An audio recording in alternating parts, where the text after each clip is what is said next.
La fête de Noël, elle est sémantiquement posée comme Noël à partir du Christ, mais elle existe déjà préalablement dans tous les cycles de naturalité qui fondent les communautés premières. Ça renvoie au solstice. Le solstice, c'est un moment symbolique, c'est un moment fort. Il y a le solstice d'été et il y a le solstice d'hiver. Pourquoi ? Parce que le fameux soleil invaincu des cycles cosmiques, c'est ce qui transmet la possibilité de vie qui se conduit, qui se reconduit, et qui fait que les hommes se produisent et se reproduisent en naturalité, en communauté, en amour, en tendresse, en vérité, en biologie, bref, dans la totalité de ce qui fait la naturalité en mouvement d'elle-même. Donc, on a deux grandes phases dans ce cycle. On a la phase d'été où les jours vont être au maximum de leur extension, et on a le solstice d'hiver, là où la nuit va être à son maximum d'extension. Mais ce qui est important au niveau du solstice d'hiver, c'est que c'est le lieu majeur de la grande renaissance et de la grande régénération, parce qu'au moment du solstice d'hiver, je vais avoir la nuit la plus longue, mais quand le cycle de la nuit la plus longue aura eu lieu, les nuits vont se réduire et les jours vont donc s'étendre. En quelque sorte, le solstice d'hiver, par sa nuit la plus longue, est le mouvement dialectique qui met en situation de devenir les jours qui renaissent au jour de la vie. Donc, à partir du solstice d'hiver, les jours se mettent à regrandir.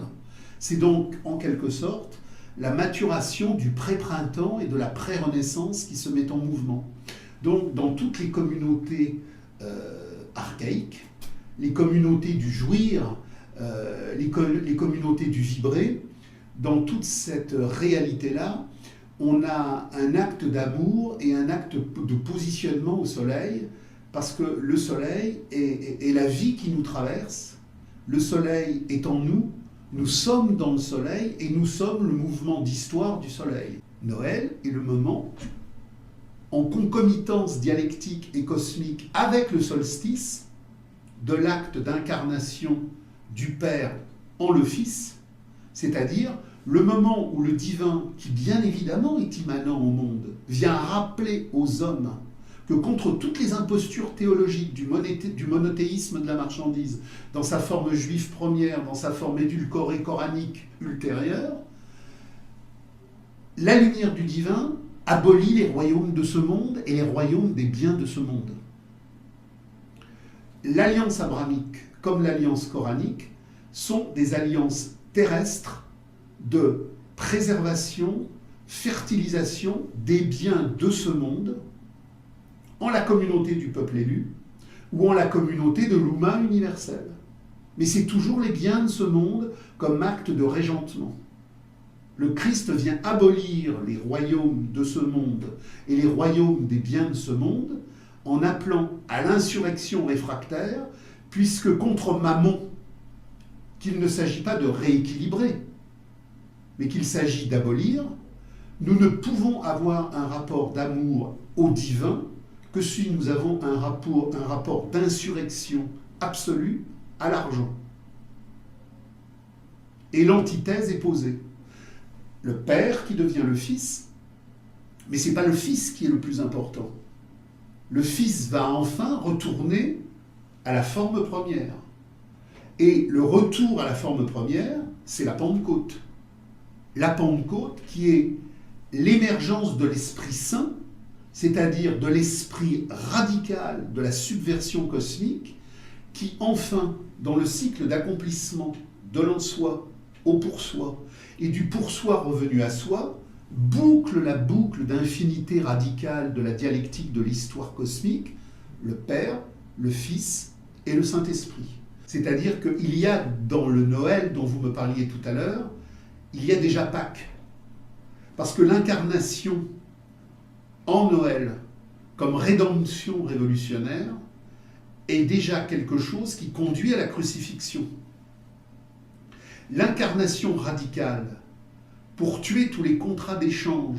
pour tuer toutes les impostures de la marchandise, de tous les marchands, de tous les temples de l'aliénation mondiale, présuppose la mort de celui qui vient indiquer l'absolue dichotomie entre la vraie vie et la fausse vie. Donc Noël, c'est l'acte d'amour par lequel le divin s'incarne dans le monde pour rappeler aux hommes qu'ils sont eux-mêmes le divin dans la relation d'amour qu'ils ont en eux contre la marchandisation des vies.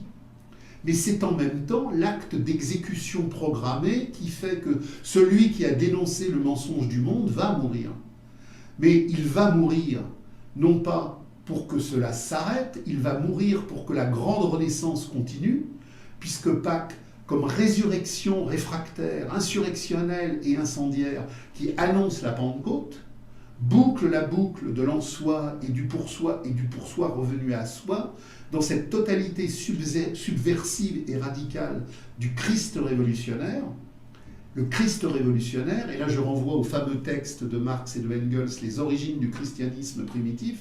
qui explique en quoi cette radicalité est si radicale qu'elle explique que c'est précisément dans cette Europe chrétienne, au carrefour des invasions germaniques et de la décadence romaine, que naîtra, à travers les insurrections communeuses, à travers les jacqueries paysannes, à travers les croisades de la base, ce mouvement incendiaire de retour à la communauté qui explique pourquoi, quand la paysannerie classique communeuse est morte dans le grand circuit industriel de la modernité, le flambeau des jacqueries incendiaires de l'abolition de l'État et de l'abolition de l'argent s'est prorogé dans le communisme européen, qui cette fois lui a donné une forme démystifiée. Mais l'Europe est le continent radical des luttes subversives incendiaires, dans des termes à la fois théoriques et pratiques qu'aucun autre continent n'a pu produire, parce que l'Europe, contre les continents immobiles de la temporalité fermée de l'Afrique et de l'Orient, est, par sa spécificité radicale, médiévale, dans cette jonction pagano-christique de l'incendie, de la conscience subversive totale, le seul lieu qui pouvait, à partir de cette dialectique en soi, pour soi, retour à soi, les luttes de classe radicale, la compréhension du Christ, la compréhension de la dialectique historique telle qu'elle est posée par Hegel, avoir enfin cette conscience vraie, lucide et absolue de ce qu'est l'émancipation humaine. Et donc, à partir de là, on comprend très bien pourquoi il faut une profanation dans la commercialisation,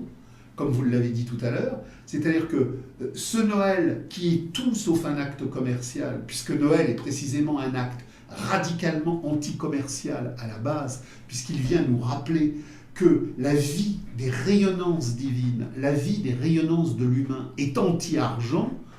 c'est récupéré comme toujours, parce que le propre du capital, c'est de toujours récupérer ce qui est subversif. Le capital fait croire aux gens que le léninisme, qui est la forme la plus capitaliste d'État policière, antithétique à Marx, aurait un lien à Marx. Le capital fait croire que Calvin, qui est un judéo-protestant de la Bourse de Genève, aurait un rapport au Christ alors qu'il en est l'antithèse.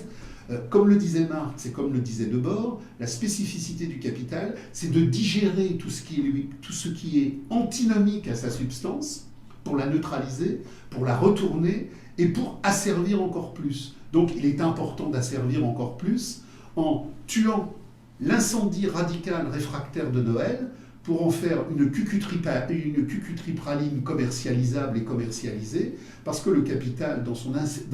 insipidité rayonnante, doit effectivement absolument asphyxier toutes les subversions qui existent en quelque matière que ce soit.